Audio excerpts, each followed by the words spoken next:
Candy O is a name just about everybody recognizes in the Boston area. Honored by her peers in 2015 as Broadcaster of the Year, she spent 25 years on Magic 106.7, connecting with listeners in an authentic, memorable way. Candy is also an accomplished singer, actress, voiceover, pro, and master interviewer. The president and co-founder of Boston Women in Media, which, by the way, we're partnering with this morning. She's the creator of Exceptional Women brand and the story behind her success live. It's an interview series. So Candy is the recipient of over 45 local and national awards for excellence in women's programming. She can now add high-level media training to her list of talents, having recently been tapped by the former WCVB TV anchor Liz Bruna as an executive coach with Bruna Communications. She was born in New York City, raised in Connecticut, and she came to Boston to swim and dive at Boston College. She and her husband Tom live in Wellesley Hills with their Brady Bunch family of 5 grown children and are still expected to show up for Sunday dinner. With that, Candy, here you go.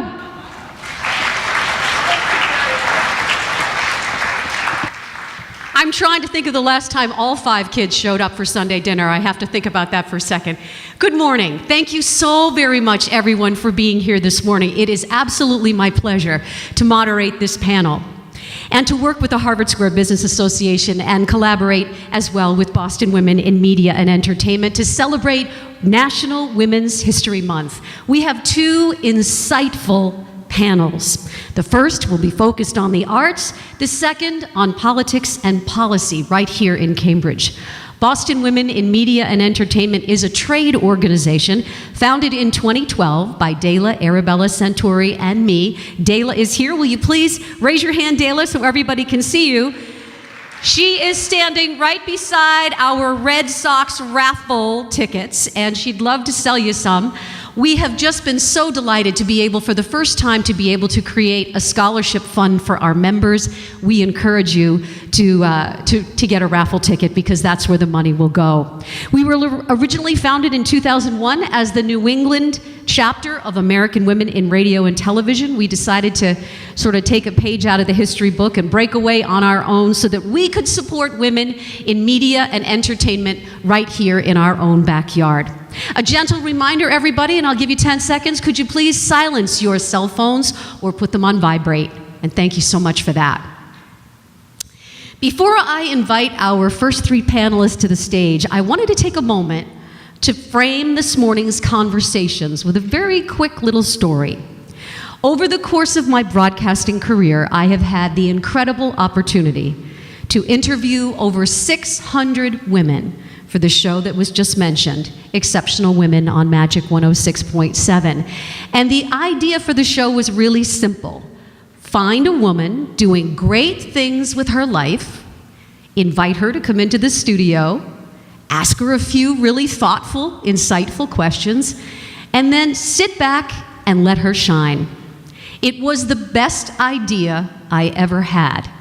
These exceptional women taught me and our listeners about courage, perseverance, strength, purpose, entrepreneurship, humility, human kindness, integrity, and mostly they taught me what success really means.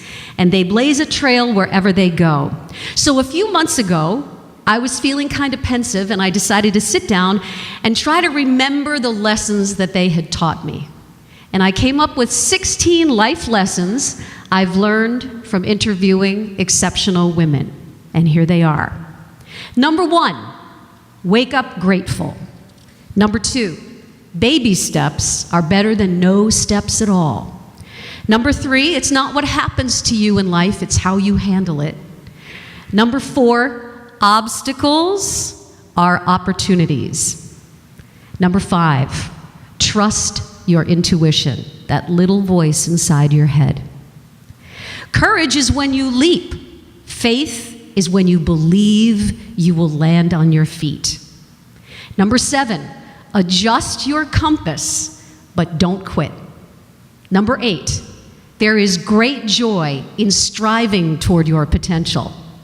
Number 9, don't just show up, stand out.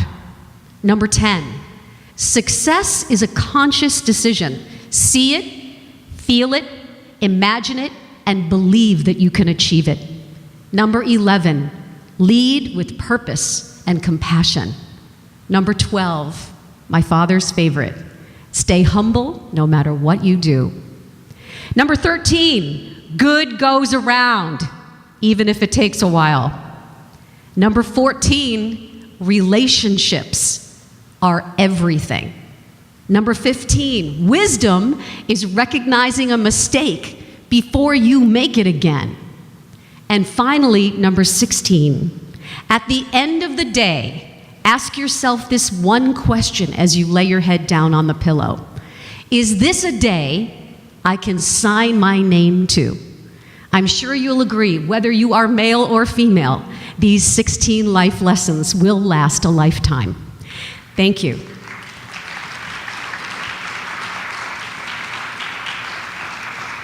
So, framed by those 16 life lessons, let's get the conversation started. Please welcome our exceptional panelists. First up, it's Georgia Lyman. She has been a lifelong participant in the performing arts. Born and raised in Boston, she is an award-winning actor who stumbled into producing. And you better believe I'm going to ask her all about how that happened. Come on up. She likes to break the rules and color outside the lines to create atmospheric performance experiences that leave audiences inspired and wanting more. It's no wonder then that this woman who thinks outside the box is the artistic director for Outside the Box, Boston's largest interdisciplinary outdoor performing arts festival. She was recently named the artistic director of TEDx Cambridge. And while balancing all of this and 2 children, she is also acting next month in Maura Buffini's Gabriel at the Stoneham Theater. Please welcome Georgia Lyman. And our next panelist is the director of Harvard University's American Repertory Theater, Diane Quinn. Diane is a graduate of the University of Toronto's Honors Arts Specialist program with a concentration in arts management and drama. She rose through the ranks at Cirque du Soleil, where she started as a public service director and then rose to become Senior Vice President of Creative and Artistic Operations, managing the quality of the show worldwide. She is the founding producer of the Soul Pepper Theater Company and the executive director of Toronto Women in Film and Television. Please join me in welcoming Diane Quinn.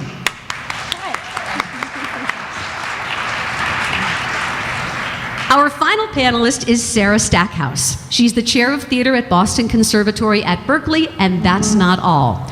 Sarah is also the founder of her own creative services company, Stackhouse Creative. She's the recipient of many awards for excellence in her field. Sarah is currently the board chair for Mass Creative and is developing a cross-cultural project between women from Boston and women from South Africa. It's called the Mama Project. Long before we began binge-watching HGTV, Sarah worked as the supervising producer of Inside This Old House for the A&E television network, and as associate producer on 8 films, including Yo-Yo Ma, inspired by Bach. She's also ventured into radio, having worked for NPR and collaborated on projects with Rounder Records. Somehow, this exceptional woman finds time for her husband and her 2 children. Please welcome Sarah Stackhouse. Barely scraping the nose. Okay, ladies, it's so nice to have you here. Thank you so much. We've got a beautiful sunshiny day. And I want to just remind you that if you can, keep your answers to about 2 or 3 minutes. I might give you the wrap it up sign if you're going on a little bit too long, because we want to make sure we get you back to work on time this morning. I wanted to start out by asking you each one individual question, and then the rest of the questions we can all answer together. Georgia, how does one stumble into producing? Answer that for us. Tell us that story. Sure. I was part of a communal theater group, which is different than community theater. It was a communally run professional theater project called Orfeo Group that I and 5 of my friends put together. And we had done a couple shows, and we opted next to produce a show called The Complete Works of William Shakespeare, which is a cast of 3 gentlemen.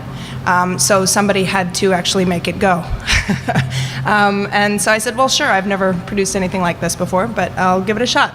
And I learned that, I learned quite a good deal. But the show was a success. We had a wonderful run out at the Christian Herter Park, which hopefully is stemming back up again, which I'm very excited about. We were the last people to work there. And I and my co-producer put together this incredibly bizarre, hysterical, wonderful piece that continued on in various locations after that, because people just wanted to have it keep coming back. So it was completely by accident and because someone had to do it, which is, I think, how many jobs start. Excellent, thank you. Diane, managing the artistic quality of Cirque du Soleil worldwide. Now that sounds like a job, I don't know what you guys think, but that sounds like a job for Wonder Woman. So what talents did you use to do the job, and what did you have to learn? Oh, that's a good question. I probably had to learn more than anything else. It was about, that's my Canadian coming through, it was about time management more than anything else. You had to realize that in the moment that you were in another country looking at a show to give feedback on a performance, you were only going to be there for 2 or 3 days. You had to decide what was the most important items that you were going to give feedback to those performers would be. And that was probably the most important thing, because you really started to look at the bigger picture, and instead of trying to deal with, fixing every small piece of a show, you had to decide what would be the most important aspect for the audiences that were going to be there. And I don't know, I don't know if you plan for a job like that. Yeah. It was more about being open and willing to the possibility of traveling almost exclusively. You were home very infrequently, and just being open to the experience of sort of putting your hands in the fates, so to speak, and traveling wherever the artists were going to be, and dealing with the issues that would come up.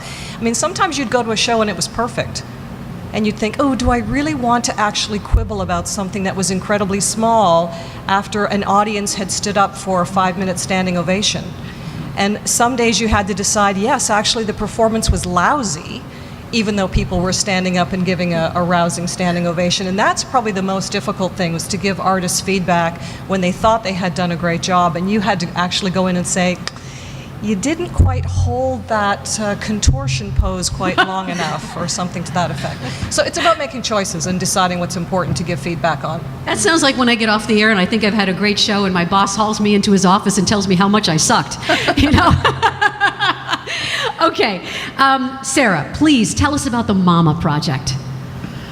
Oh, the Mama Project. So my husband's grandmother grew up in Cape Town, and when she died, my husband's parents said, can you please come with us back to Cape Town, because we want to take the ashes back to the garden of the house that she grew up in.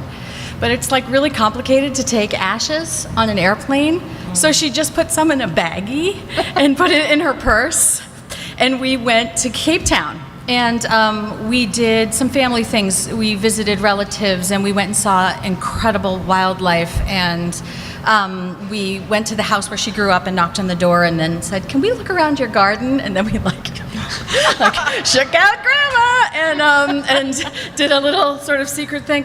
But while we were there, a friend of mine was working in one of the townships called Kailicha, and she said, why don't you guys come visit?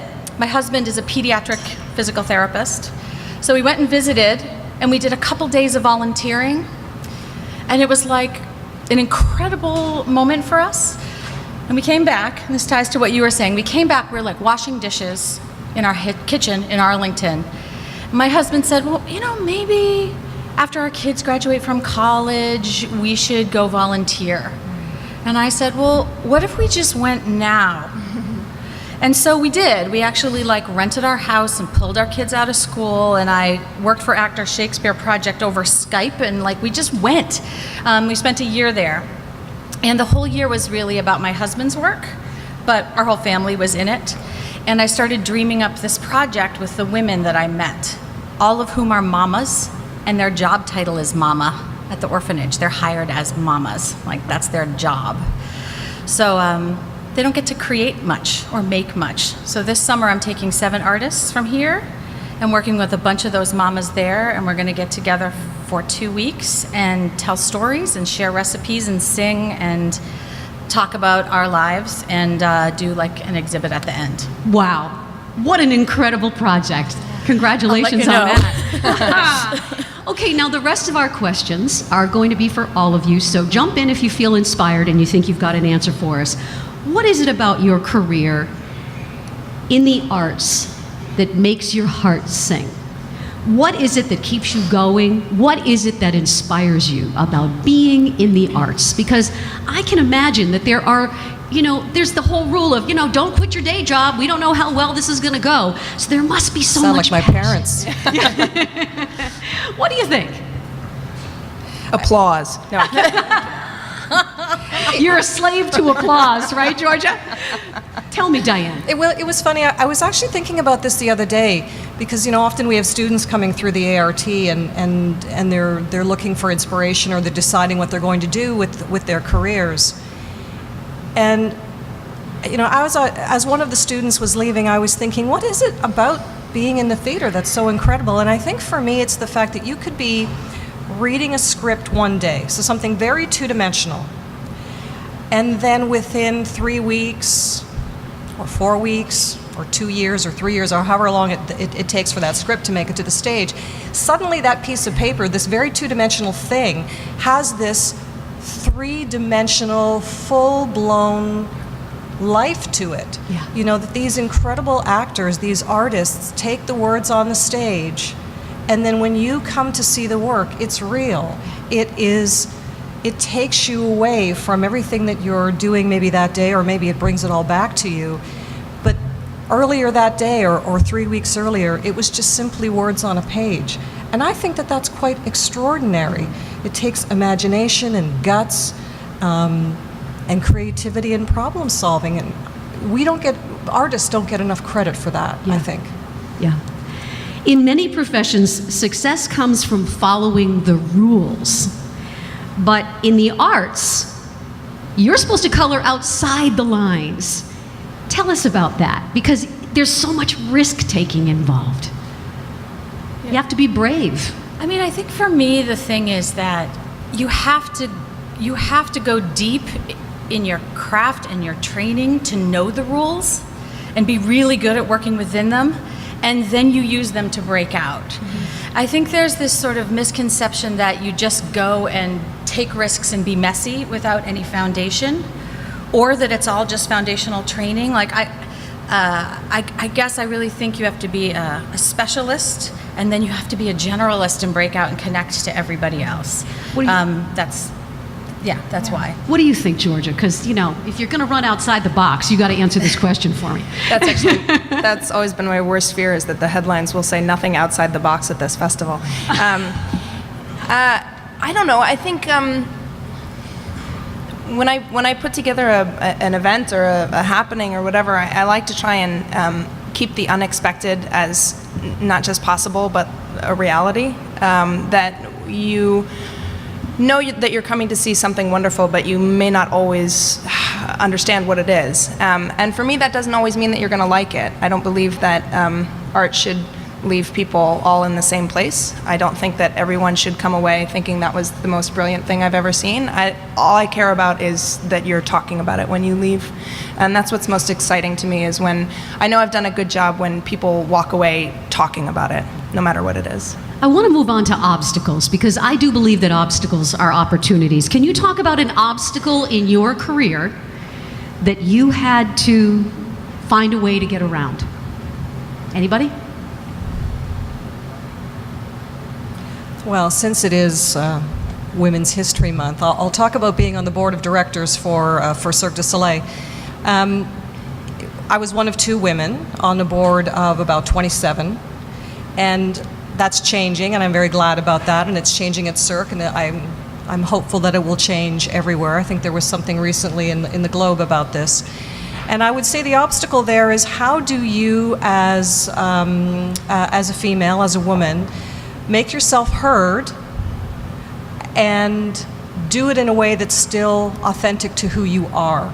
Because I think if you end up not being authentic, whether you're sitting around a board table or you're sitting around any kind of staff meeting or wherever you might be, it's still incredibly important for you to be who you are and be authentic. Yet at the same time, you have to find a way to break through, and you have to find a way to be heard. And I would say that's probably a barrier that a lot of us deal with on a regular basis, again, no matter what the meeting or the interaction might be. And so I think for the challenge for me is how do I continue to be the authentic person that I was when I started at the organization, and even though moving up through the ranks, that I was still the same person at that board meeting. And I remember one of the little tricks that I would do is I would bang my knee under the table a little bit to give myself a little bit of extra courage. And then I would just sort of launch in. And at the beginning of those board meetings, I wouldn't say much. And then I got a little more confident and decided which jokes I might laugh at. And I think I laughed at less of the jokes after a while that were being told around the table. But I had to kind of give myself a little extra courage and still be authentic at the same time. We hear about actresses being paid less than actors.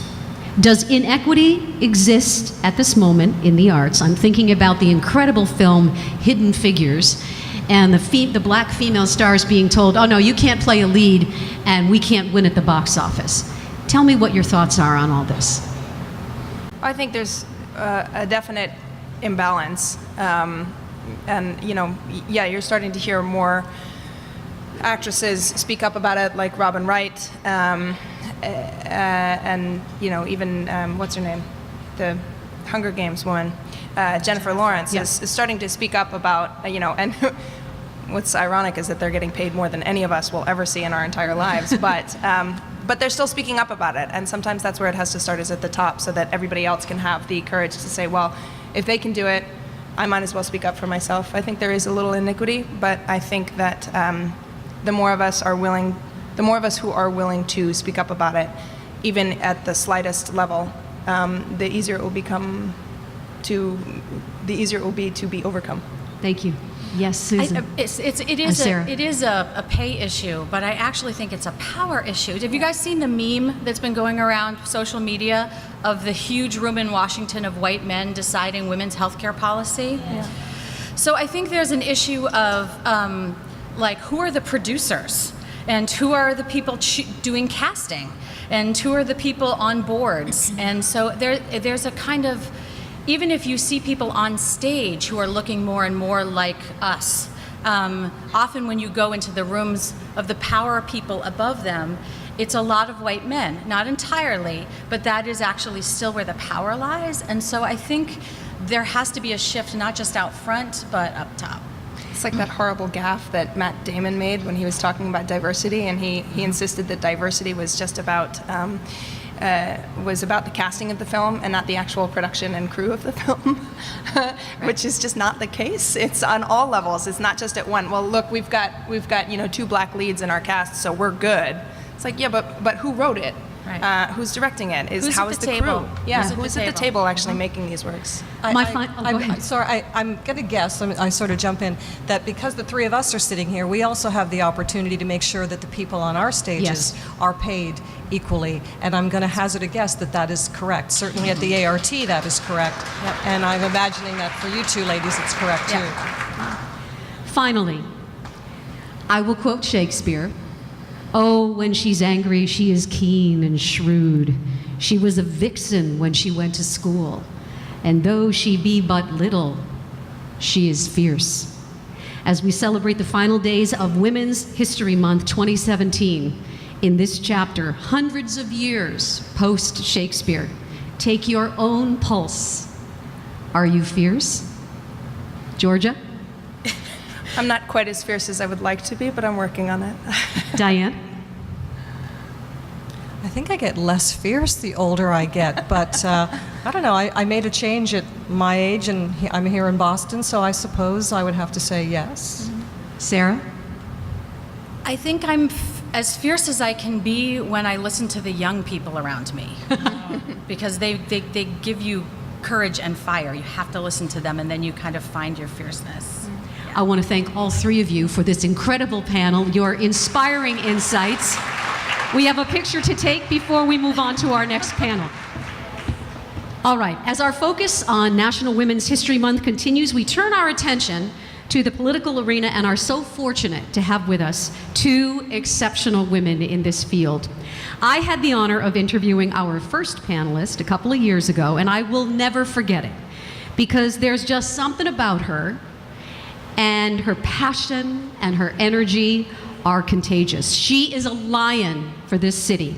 She's a voice for women and girls in Cambridge and a warrior for anyone else whose voice has been silenced. And you know what? She's also the conscience of many citizens who just need a push in the right direction. She has devoted 36 years of her life to public service. And in this second term as mayor, she will relaunch the Cambridge Girls Leadership Group and is working tirelessly for the establishment of the Cambridge Museum. The door to her office is always open, and the people of Cambridge have the confidence to march right in, and they know that they will be heard. Please welcome 8-time City Council member and 2-time Cambridge Mayor, E. Denise Simmons. Come on up.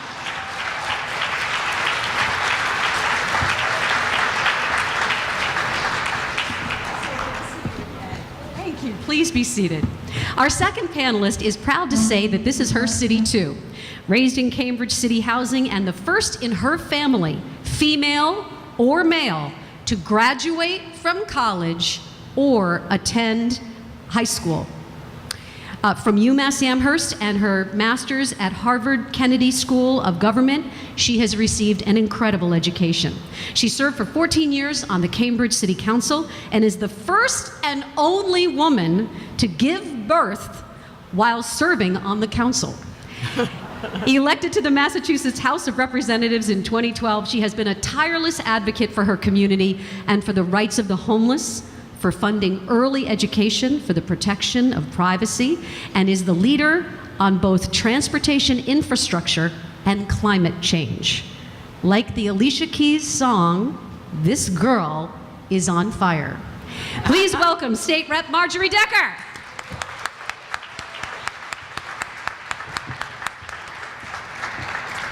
Okay, ladies, so I'll say the same thing I said to our first panel, which is let's try to keep our answers to about 2 or 3 minutes if you possibly can. You know we're politicians. Yes, I do. Okay.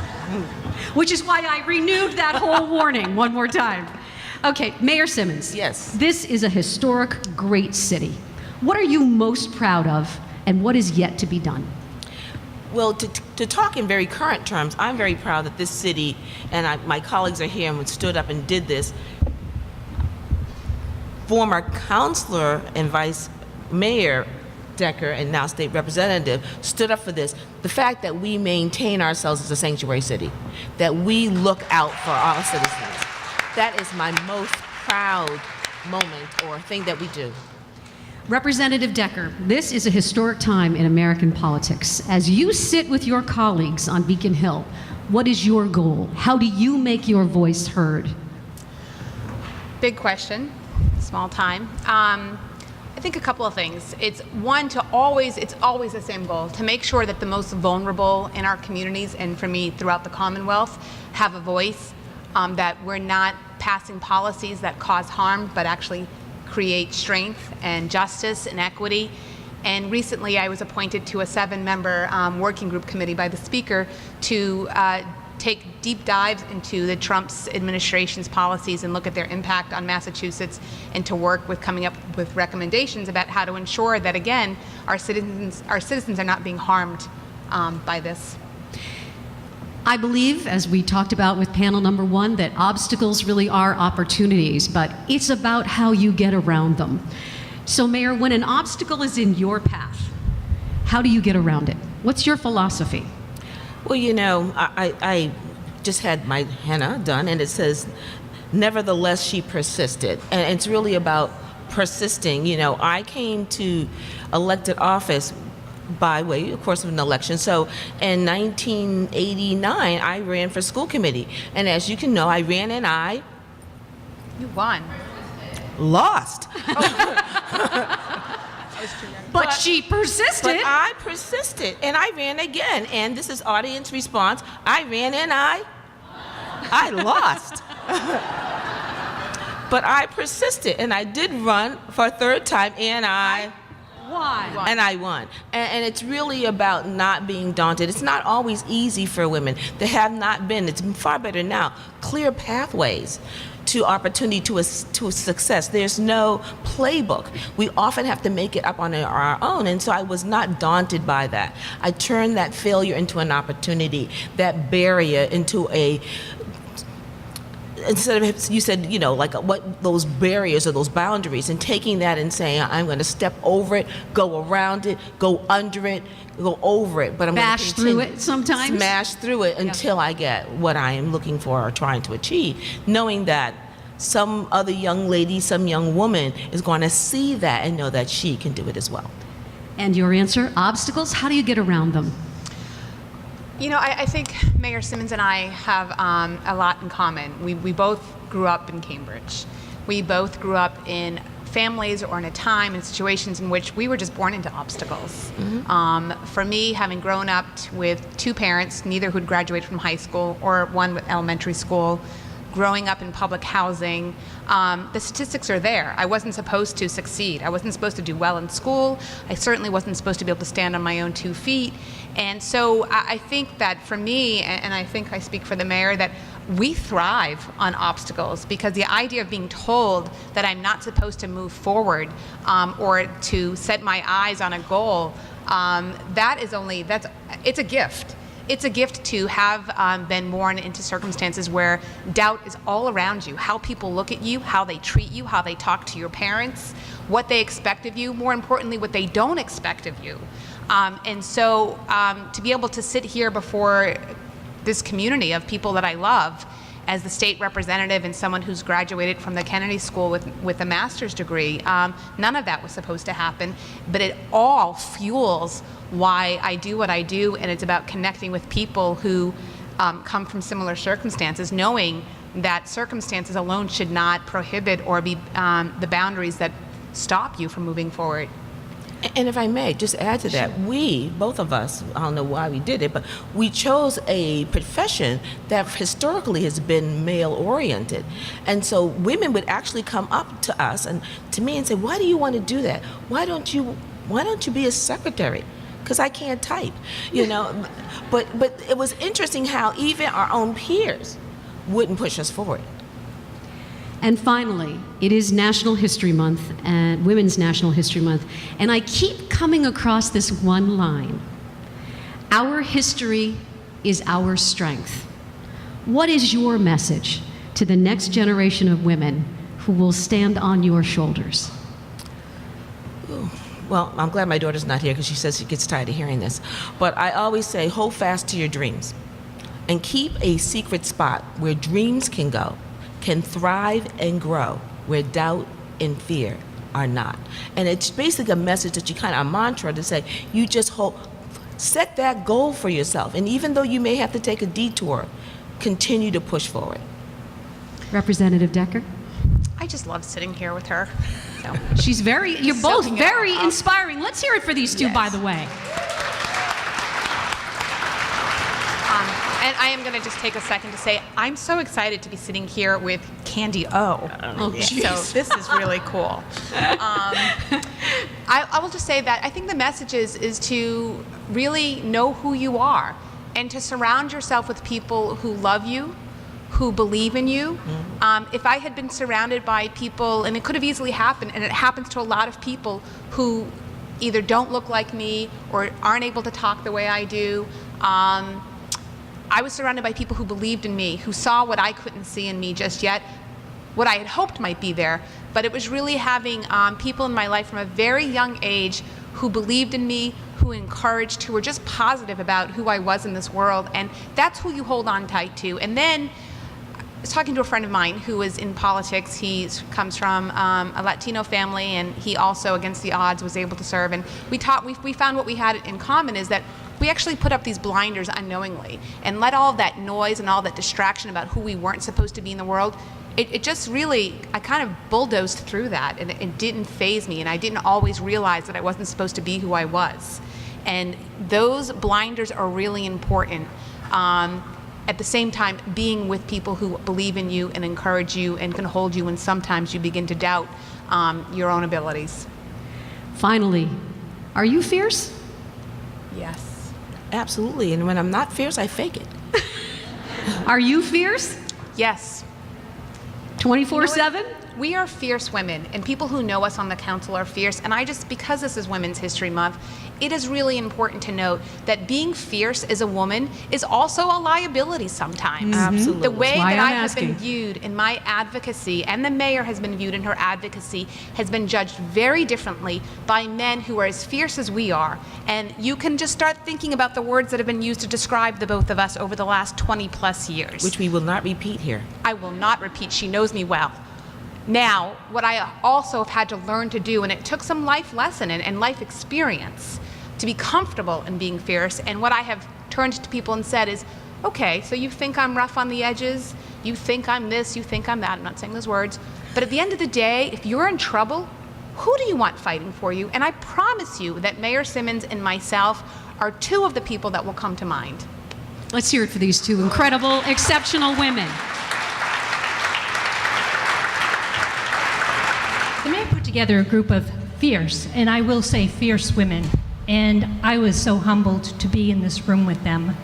And they began to talk about pay equity, and this was several months ago.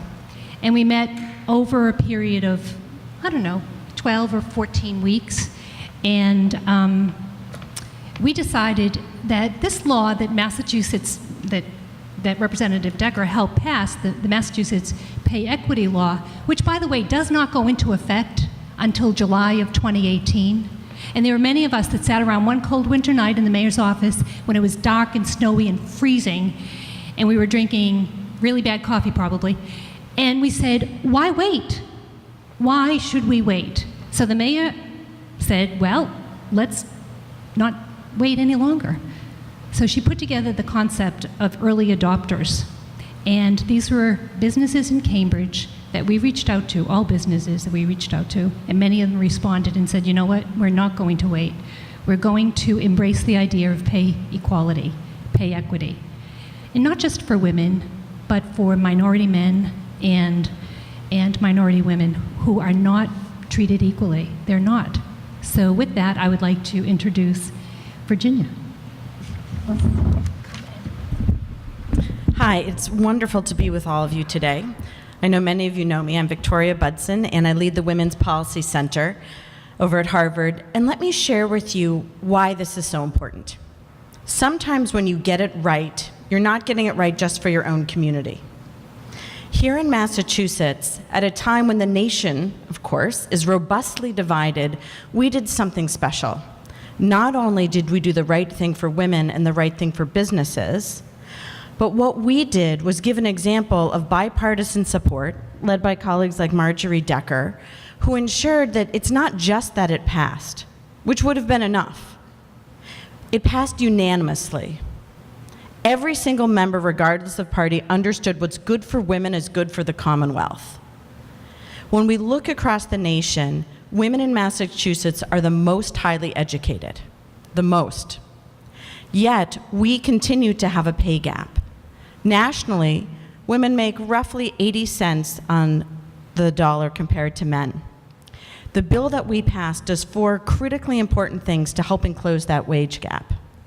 So the first is you can no longer ask a prospective employee what their salary is at their current state of employment or any place they've worked before, so you don't get the snowball effect. We know from good research that women graduate to a pay gap. You can't inoculate yourself through education. And that matters extra here because we're the most educated women in the country, as I said, and the gap widens with the more education you have. Because when people have discretion in how they pay someone, both women and men underpay women. The second thing that this bill does is it says you have to pay men and women equally for comparable work.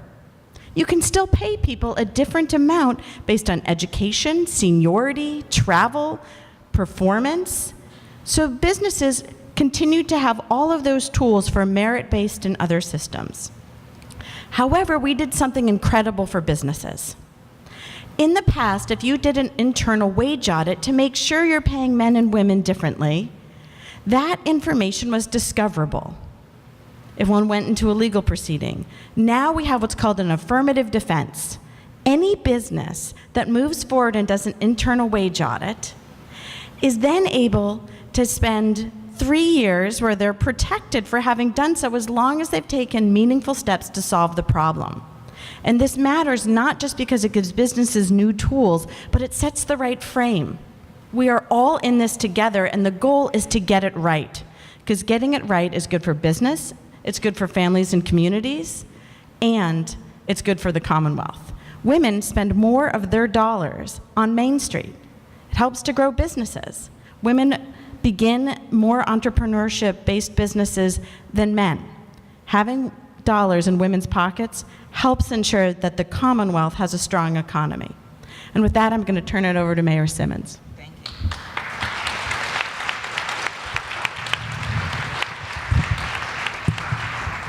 So like my namesake said, Denise Gilson, we have been working over a number of months on this idea of pay equity. And when we started, we were kind of going in the dark. We knew it was something that we wanted to do, because this is what we do in Cambridge. We are proactive, not reactive. And we knew, and I've had the opportunity of knowing this and doing this work because we've done it around issues of housing. You know, there's no one that has been more fierce than Representative Decker when she was on the city council and still in the state, or Mark McGovern or Jan Devereux. We've always tried to say, where's the problem? And let's fix it. Let's not wait for a tragedy or an incident to do that work. And so I called together a number of women and men to say, let's look at this. And let me just pause for a moment. And if the members of the Pay Equity Committee are here, if you could just put your hand up so we can see who you are.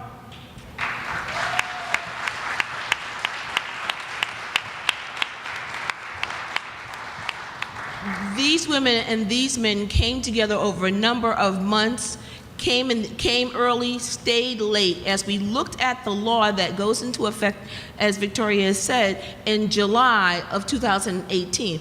But the job was, why wait? Why wait? Women who have been waiting far too long to be paid the right amount, a fair amount for the work that they have done, have been waiting how long? Too long. How long? Too long. And so, why should we, the city of Cambridge, who has been always proactive, always out in the front, wait to 2018 to say we should do the right thing? Let's do the right thing now. And so I'm really proud and pleased to be able to say, to announce, but I'm going to hold my announcement just because I want to let my colleague from the state talk a little bit about the work and how it came to us, and then I'll come back. So, Representative Decker, Thank you, please. Madam Mayor.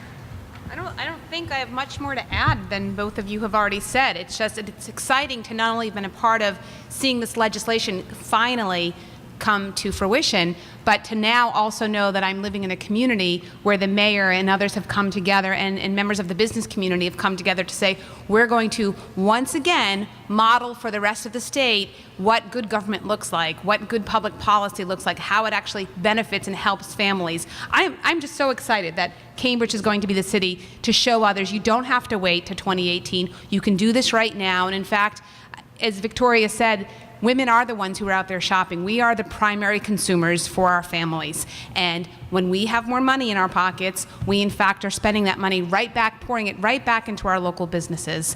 So I want to say thank you for both of you, and for all of you, and for Denise, and for all of you who've been on that committee, for having the foresight, as you do, right? This is who we are in Cambridge, but you're doing it. Thank you for coming together and looking at an opportunity for us to actually move forward before the state law requires us to do that. Victoria, a few more words.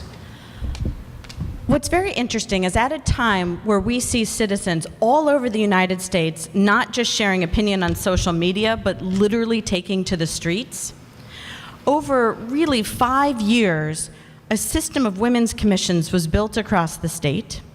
We worked with political leaders, whether that was Marjorie Decker or other colleagues in the House and Senate, or Denise Simmons here, who provided real leadership.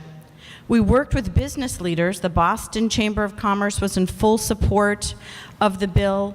I'm here working in academia, that we were able to take all of the strengths, the business community, our public leaders, the academic community.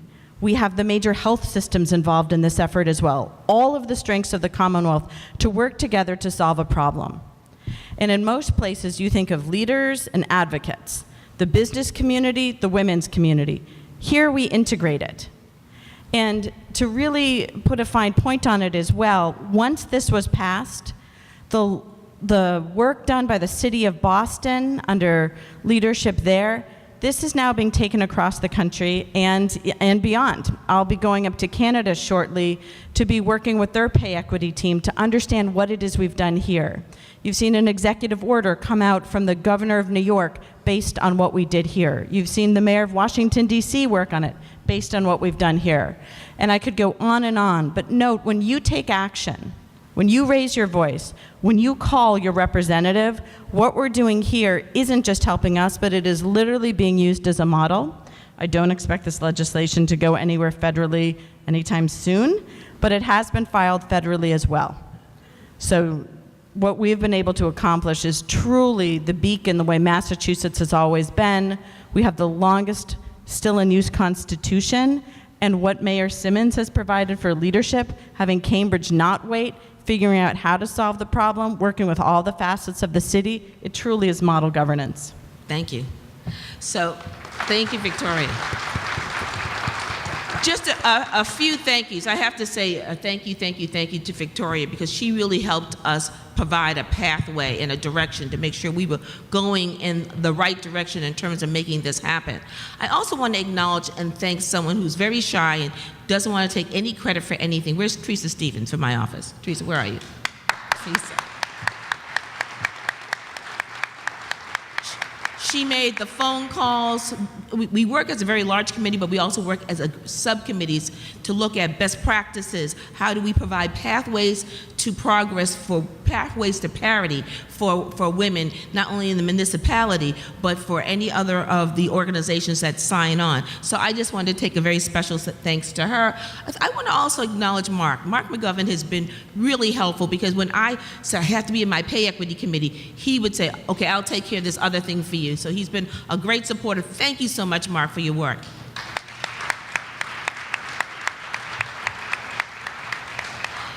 And as I think, and then I'll move down to the ta-da moment, Representative, I miss you on the council, but I thank you for doing the work that you do, because it had to start somewhere. And she is fierce, and so if I need someone to have my back, this is where I go, because she really does, and this is a sports metaphor, and I'm not good at these, but she's the woman that gets the ball down the court. So thank you.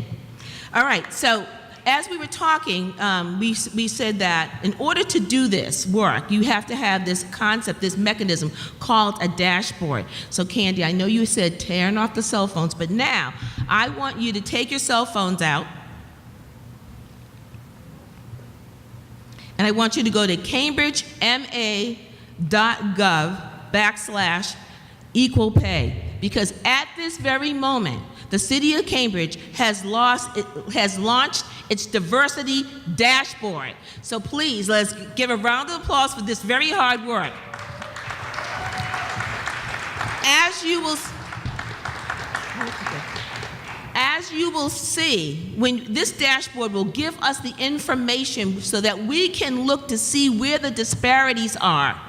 And then we can, through our committee work that we are going to design, provide ways that we can close those gaps. Now, this was a real coordinated effort. It was from the women from all across the city, but remember, and city departments. So I do have to take a moment to acknowledge and thank two extraordinary people. Lisa Peterson, who's our assistant city manager, who sits on the committee, but where's Louis DePasquale? Where is he? Is he here? Louis? Come on over. Louis DePasquale has made this work possible, gave us, our committee, the resources in order to be able to launch this dashboard. So Louis, I just want to say thank you. Please say, we do let men talk. Go ahead. Thank you. I really didn't come here to speak, but I will just say that, you know, when Denise and Marjorie put their heads together, everybody better look out, because they're going to get it done. And when they said they wanted to do this, it's exciting, because it's the right thing to do. Why it's taken so long to address issues like this, why it's taking so long to get it right is amazing. But we can get it right in Cambridge. We do things right. So I want to thank Denise. I want to thank Marjorie. I want to thank everybody in the committee, because one thing I've always said about Cambridge is city government can't do it alone. But when we work with the business community, we work with the institutions, it's one of the reasons why Cambridge is special, because it's a team place. And obviously, we work with the residents, and we always try to listen. So I think when you put that all together, that's a successful formula. So to everybody here, Lee Gianetti also from the manager's office, but for everybody here who took part of this, I just want to say from my point of view, thank you, because we will get it right. I can promise you that, especially with these two leading the charge. So thank you. And thank you, Mr. D. And I'm glad that you acknowledged Lee Gianetti and Elijah Della Campa. They actually built, they took the raw data and built the dashboard. So I want to say thank you to them. We were, the City of Cambridge, very proactive. We said we are not going to wait till July 2018 to see if we're getting it right. We're not going to wait for 2018 to say, let's get started. We didn't say we said we were not going to look for 2018 to say, let's work on a plan. We wanted to do it now, and so we're well on our way. But we didn't go alone. We have early adopters, businesses and institutions across the City of Cambridge that says, if you're going to do it, if you're going to go with this, we're going to go with you. And so I would like to read this proclamation and acknowledge what we call early adopters, businesses across the city who have said, we will look at wage equity in our institution and our organization. And so let me read the proclamation, and then I'm going to ask some of our early adopters that are here to come forward. And it reads as follows. Whereas equal pay for equal work and the gender wage gap remains issues of national interest and importance, with consequences felt locally in cities and towns across the country, including progressive cities like Cambridge. And whereas, on average, women still earn approximately 82 cents on the dollar compared to men, and the wage gap is even bigger for women of color, earning 61 cents on the dollar, and Latina women who are earning 54 cents on the dollar. And whereas the following local employers have taken the lead on closing the gender gap by beginning early adopters of equal pay, and they are, I'm so impressed with this list, the following: Bookkeeping Plus and More, Bone Me Foods, Cambridge Ellis School, Cambridge Housing Authority, Cambridge Naturals, Cambridge Trust Company, Eastern Bank, Enroute Education, Flower Bakery and Cafe, Food for Free Committee, GQS Management Incorporated, Harvard Bookstore, Irving House at Harvard and Harding, LDA Architecture and Interiors, LLP, Miller Haven Art, Porter Square Books, Salt and Olive, The Big Skinny, The Dance Complex, The Middle East, The Williams Agency, Trademark Art Tours, Transition House, Union of Concerned Scientists, Windsor House Adult Day, Healthcare Center, ZA and Evu Restaurants in Zenekins, all are early adopters. This was tremendous.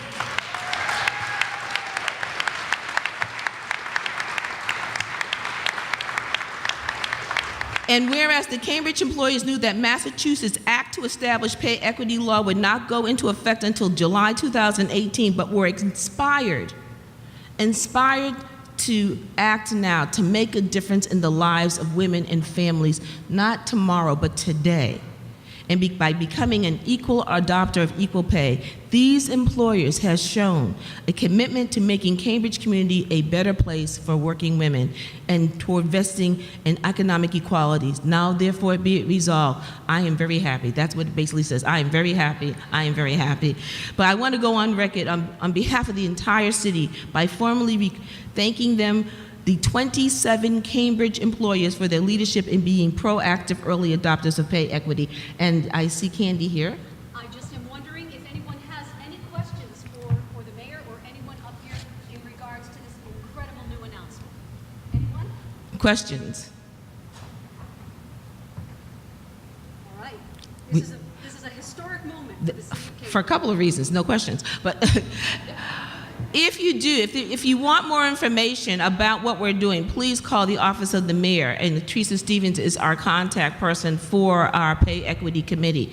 Are any of the early adopters here? Can you come forward? Early adopters, please come forward.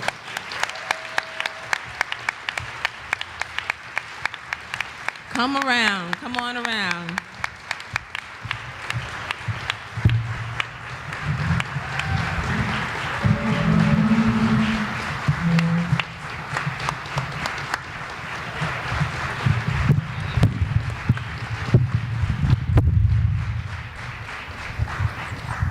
This is what progressive activism looks like.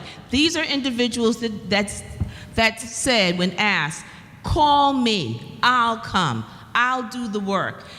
Thank you, thank you, thank you. You are not just role models, you're real models of what the work that has to be done, that needs to be done. So please, we thank you from the bottom of our hearts, not just for the work that you're going to do with us, but for the women whose lives and the families' lives that you're going to touch, children that you may never see, women you may never meet, are going to benefit from the work that we're going to do here. So thank you so very much.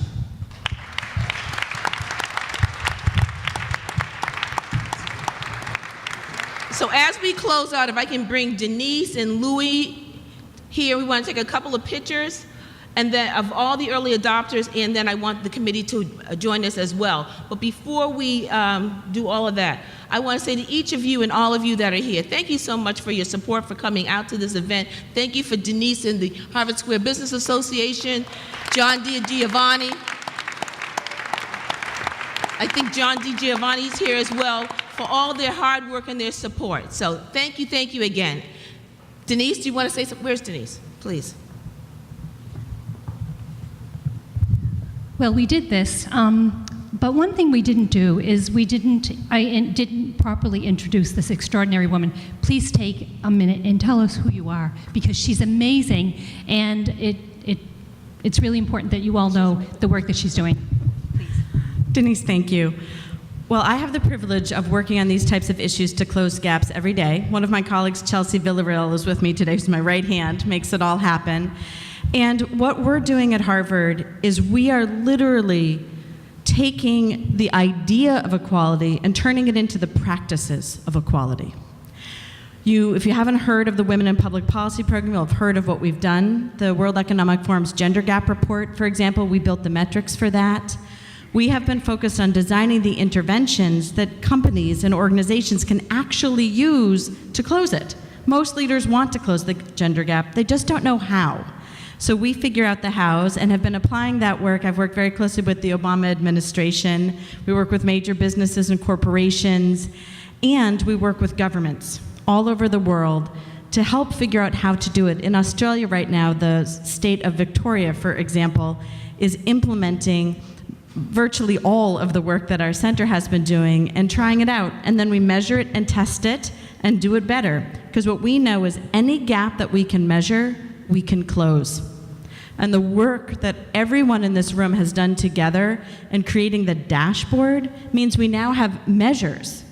And once we can understand where the gaps are, we can build all of the tools to help each and every person, regardless of the lottery of their birth, live the best life that they can. Thanks so much.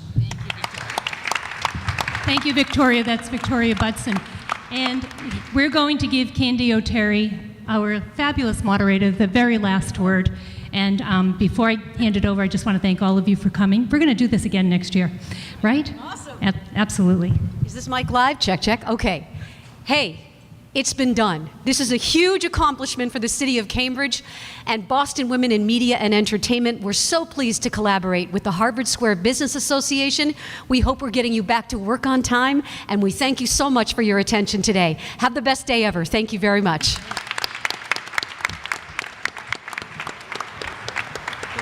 Teresa, you want to pass the Oh, here. Here, we want to get these. Can give everyone. Maybe we should step up so the mics aren't actually. Yeah, that's a good idea. And away from the heat, too. We'll go in front. Sun. Right.